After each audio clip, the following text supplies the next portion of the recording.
C'est l'une des missions dont les députés sont investis ici à l'Assemblée nationale, contrôler l'action du gouvernement. Dans la mise en œuvre, ils disposent de divers mécanismes pour en user, je pourrais dire, ne pas manquer de jouer ce rôle pour l'année 2024, que ce soit à l'hémicycle ou sur le terrain. C'est justement sur ce côté, ce volet de ce mécanisme que nous allons nous pencher ce matin, les descentes effectuées sur le terrain pendant 2024 pour exercer cette mission de contrôle de l'action gouvernementale. Et je fais le bilan avec Gilles-Christ Tchidi, en plateau avec moi. Bonjour Gilles-Christ Tchidi. Bonjour Satounet, bonjour à tous les téléspectateurs. Journaliste à la rédaction et télévision Hémicycle, qui plus est, rédacteur en chef, bien placé pour avoir un œil sur les différents déplacements des députés. Merci d'accepter de faire cet exercice avec nous. C'est un devoir et c'est un plaisir aussi. Latif Ouboni, également en plateau, bonjour. Bonjour Satine Yossou, bonjour à chacun, bonjour à tous. Journaliste à la rédaction de télévision Hémicycle également, avec votre gilet de reporter, vous avez arpenté quelques localités de notre pays en contact des députés que vous avez suivis pour cet exercice. Je vais commencer par vous, Gilles-Christ Tchidi. Pour nos téléspectateurs, quand on parle de contrôle de l'action du gouvernement, souvent on voit les traditionnelles séances de jeudi, devenues sacrées par ici, où un membre du gouvernement vient répondre à une question de député. Est-ce que les téléspectateurs ont tout à fait tort de ne prendre ça comme étant le seul mécanisme dont disposeraient les députés pour exercer le contrôle de l'action gouvernementale? C'est vrai que quand vous parlez des rendez-vous de jeudi, il faut déjà expliquer aux téléspectateurs que dans aucun texte, il n'est mentionné un jour précis où le Parlement est censé dardard contrôler on va dire, l'action gouvernementale. C'est juste que l'Assemblée nationale convient avec le gouvernement d'un calendrier puisque l'exécutif est lui-même conscient de ces prérogatives-là que la Constitution confère à l'Assemblée nationale. N'oublions pas que le contrôle de l'action du gouvernement fait partie des fonctions conférées à l'Assemblée nationale par déjà la loi fondamentale, à savoir la Constitution. Et on a pu le constater déjà dès la 8e législature. L'exécutif a convenu que les après-midi des jeudis soient consacrés donc à l'examen de certaines questions que le Parlement pose à l'exécutif à travers certains élus. À la 9e législature, l'exploit a donc continué, même si ce n'est pas forcément les après-midi, les jeudis, parfois déjà dès la matinée, les députés se retrouvent avec en face des émissaires du gouvernement pour examiner certaines questions. Et vous demandez si, en se limitant seulement à ça, est-ce qu'on a tort? C'est aussi le moment d'expliquer aux téléspectateurs que lorsqu'on parle de contrôle de l'action du gouvernement, vous voyez le mot contrôle de l'action du gouvernement où l'expression ne se limite pas seulement à question au gouvernement. Puisque à l'Assemblée nationale, et il y a même parfois certains abus de langage, vous allez voir même parfois des confrères, on peut leur donner ce crédit puisqu'ils ne sont pas forcément imprégnés des réalités parlementaires. Certains confrères parlent parfois d'interpellation du gouvernement. Une fois qu'un député pose des questions au gouvernement, vous allez lire parfois à la une de certains journaux, le député tel interpelle le gouvernement sur tel sujet. Mais lorsque vous rentrez dans les réalités parlementaires pures et dures, vous allez constater que l'expression contrôle de l'action du gouvernement se décline en plusieurs pistes. Vous avez par exemple des questions au gouvernement, donc soit questions orales, et même là, les questions orales existent de deux rôles. C'est le terme employé par les juristes, on va dire terre à terre, de deux types. Questions orales avec débat ou sans débat, des questions d'actualité, des questions orales, enfin des questions écrites. Et lorsque vous laissez de côté ce volet questions au gouvernement, vous allez maintenant les missions parlementaires d'information, où les députés sortent des murs du palais des gouverneurs, quittent l'hémicycle, vont sur le terrain tâter du doigt les réalités eux-mêmes, puisque l'exécutif impulse toujours on va dire, l'action de développement. Donc, le député, au lieu de demander à l'exécutif comment est-ce que tu fais telle chose, comment est-ce que telle chose se passe, lui-même se déplace, va sur le terrain et constate. Et on a pu voir en 2024, effectivement, les députés faire beaucoup de missions. Au passage, les téléspectateurs de Téléhémicycle doivent le savoir, nous avons 5 commissions permanentes à l'Assemblée nationale. Les 5 commissions permanentes en 2024 ont pu faire des missions permanentes, des missions parlementaires d'information, chaque commission dans son domaine. Et donc, je crois que déjà là, les mécanismes de contrôle de l'action du gouvernement sont nombreux et les députés ont pu vraiment les explorer en allant au-delà du simple exercice de questions au gouvernement dans les murs de l'hémicycle. On va dire, les citoyens ont tort ou raison de se focaliser sur, on va dire, le volet Parlement du contrôle de l'action gouvernementale, non, parce qu'en fait, au fond, les Béninois et on va dire partout ailleurs, les citoyens dans leur réception sont conditionnés par le plus souvent ce que les médias offrent. Et en la matière, vous n'êtes pas sans savoir que on a parfois cette spectacularisation des questions au gouvernement, par exemple. Transmis déjà en direct, mais en avant aussi, il y a ce tapage pour annoncer telle question. Parfois, à peine la question introduite... la presse CDA s'est dit, pour le volet, on va dire, terrain, le plus souvent, il n'y a pas de moyens logistiques pour transmettre. Autrement, je peux vous assurer que par expérience, pour les quelques sorties que j'ai eu la chance...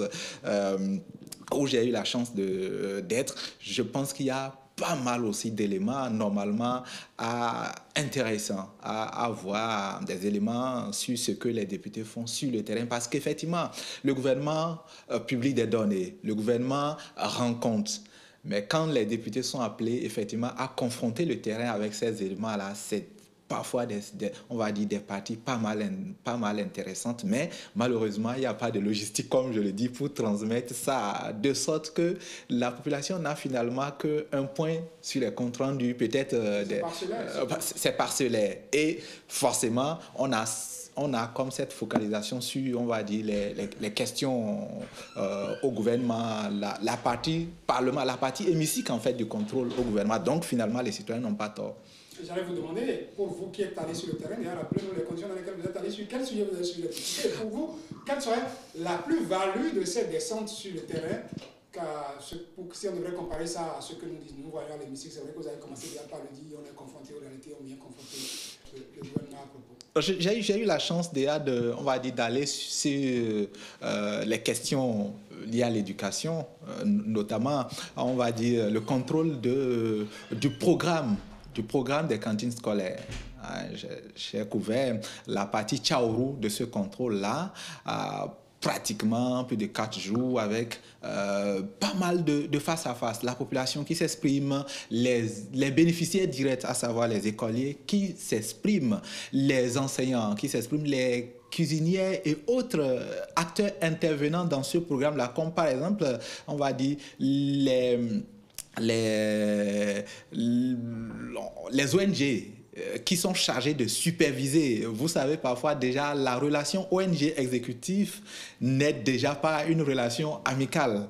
Quand ces ONG sont amenés à rendre compte de leurs difficultés, de leurs succès, du déroulement de leur regard sur un projet, vous imaginez que ce sont vraiment parfois des rencontres de vérité crue. Et moi, je pense que cette façon directe de toucher la réalité, surtout en l'absence de l'accusé, entre guillemets, à savoir le gouvernement, de l'acteur direct des projets, ça donne d'autres éléments, ça déshabille les vraies réalités, et les suggestions qui viennent sont franchement des suggestions de terrain pas mal que l'exécutif remonte. Autre élément, autre, on va dire, autre volet du contrôle que j'ai pu toucher du doigt, c'est notamment le contrôle de l'action vitale du gouvernement dans la lutte contre le terrorisme, où j'étais dans les communes de Malanville, Kandi, Segbana, Banikwara. C'est une sortie extraordinaire qui s'est traduite par quelque chose qui s'est passé avant-hier, par exemple. Vous avez vu le chef de l'État recevoir les leaders et autres cadres de la communauté Peul. Ça, je vais dire qu'il y a eu un avant-goût quand on était déjà à Malanville, Banikwara, Segbana et autres. Les vrais problèmes de cohabitation, les vraies difficultés de cohabitation entre producteurs agricoles et éleveurs se sont posés. Les amalgames parfois dans la perception de ceux qui sont ou non terroristes. Tous ces éléments-là ont été reportés de façon crue aux députés qui se sont confrontés aux témoignages directs et qui ont promis remonter à qui de droit pour qu'une action forte soit, on va dire, posée dans ce sens. Je ne dirais pas que ceci explique cela, mais ça pourrait en avoir été pour quelque chose.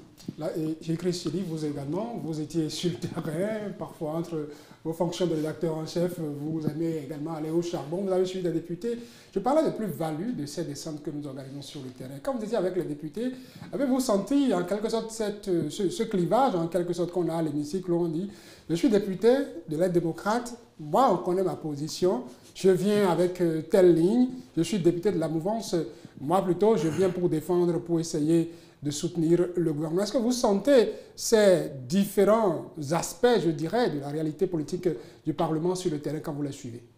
Bon, il faut d'abord dire que tout projet de développement tel qu'impulsé par l'exécutif est politique de toute façon. Quand par exemple vous évoquez la réforme, je prends entre autres la réforme des cantines scolaires, c'est un projet où ça fait partie de la politique de développement du secteur éducatif, même si c'est à vocation sociale. Et sur le terrain, lorsque vous voyez par exemple, et c'est ça aussi la plus-value des missions parlementaires d'information. Lorsque par exemple, nous sommes à l'hémicycle et que vous avez un député qui saisit l'exécutif sur une préoccupation, je donne le même exemple. Comment se déroule par exemple le programme des cantines scolaires? Il le décline en 5 ou 6 questions, je ne sais pas. Ça n'a pas manqué, le ministre Salimane Karimou a été venu répondre. Qui était venu répondre en temps. À cette occasion-là, c'est un député qui pose la question. Il peut être de n'importe quel groupe parlementaire. Et compte tenu de la nature de sa question, il peut reprendre la parole et laisser la parole à ses pairs ou non. C'est-à-dire que si c'est une question orale avec débat par exemple, une fois que le gouvernement répond et lui, l'auteur, opine, les autres députés donnent leurs avis. Le gouvernement peut reprendre la parole pour éclaircir davantage et ça s'arrête là. C'est-à-dire qu'on vient, on en débat, point. La plus-value des missions parlementaires, c'est que, ce n'est pas un seul député qui y va. Donc le président de l'Assemblée nationale autorise toute une délégation. Et vous avez par exemple, pour n'importe quelle mission parlementaire d'information, les 3 groupes parlementaires qui sont représentés. Et qui, arrivés sur le terrain, savent que avant et après tout, c'est d'abord le bien-être des concitoyens qui compte. Puisqu'ils sont mandatés, eux, députés. N'oubliez pas qu'au terme de la Constitution, le député est un élu de la nation, qui donc défend les causes des populations où qu'elles soient. Le mandat impératif n'existe pas. Justement. Et à ce titre, vous avez certainement, croyez-moi, sur le terrain, les députés, tous bords confondus, qui fondent leur cause en une seule pour questionner les acteurs sur le terrain. Vous avez par exemple la mission de la commission C5, donc la commission défense-sécurité, qui est allée à l'extrême nord, donc pour voir un peu comment se mène la lutte contre l'insécurité, les groupes armés, avec 2 grandes équipes que nous avons déployées à l'époque. Et donc poursuivre les différents députés.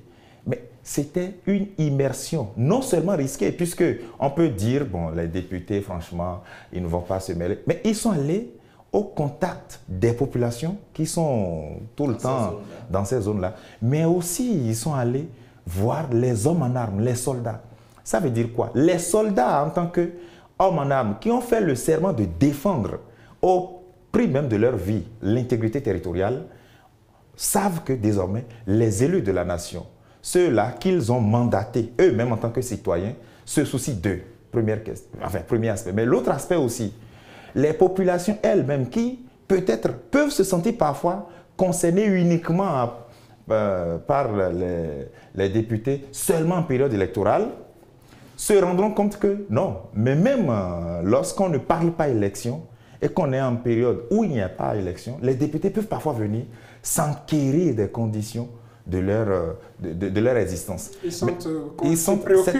Justement, cette proximité-là des élus. Et c'est ça aussi l'autre touche. Mais au-delà de ça, lorsque vous prenez par exemple un autre programme qui n'est pas autant risqué, je vois par exemple la commission C4, la commission de l'éducation, qui est allée sur le terrain pour voir les réalités de la mise en œuvre du programme des classes sportives et des classes culturelles, par exemple. À ce moment-là, vous avez par exemple des encadrants sportifs, des responsables d'établissement, des bénéficiaires, donc des apprenants, qui étaient loin de s'imaginer que les députés, depuis, j'ai envie de dire, leur tour, à savoir l'hémicycle du palais des gouverneurs, peuvent parfois vouloir ne serait-ce qu'enquêter pour venir voir, bon, ok, les classes culturelles, comment ça se passe? Le gouvernement vous paye combien? Comment est-ce que l'exécutif vous donne le mobilier, l'infrastructure, tout ça? À partir de ce moment-là, vous avez quoi? Vous avez d'abord le sentiment d'appartenance à la nation au niveau donc, de ceux qui sont enquêtés. Donc, et ensuite, même les responsables, donc les responsables d'établissement, tous ceux-là qui sont à la manœuvre dans la gestion sur le terrain, ils sentent aussi le parlementaire à leur côté, puisque, ne l'oublions pas, c'est l'Assemblée nationale qui donne les moyens à l'exécutif on va dire, d'impulser son programme à travers la loi de finances. Donc, les gestionnaires se confient aux députés, plaider chez le gouvernement pour qu'il nous donne plus de moyens. Et à la fin, le député, il fait un rapport. Et tout bord confondu, on s'entend sur le fait qu'arrivé sur le terrain, on a vu tel.